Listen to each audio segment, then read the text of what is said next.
yung father mo, bodybuilder rin, right? Yes.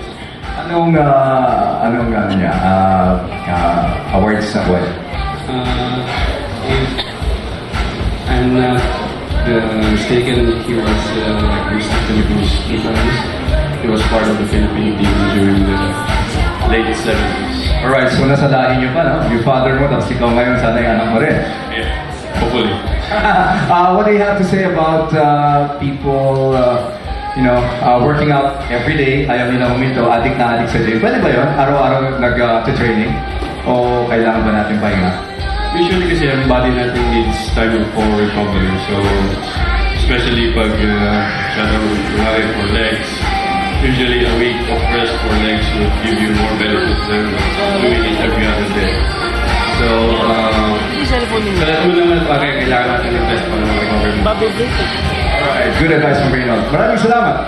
Thank you.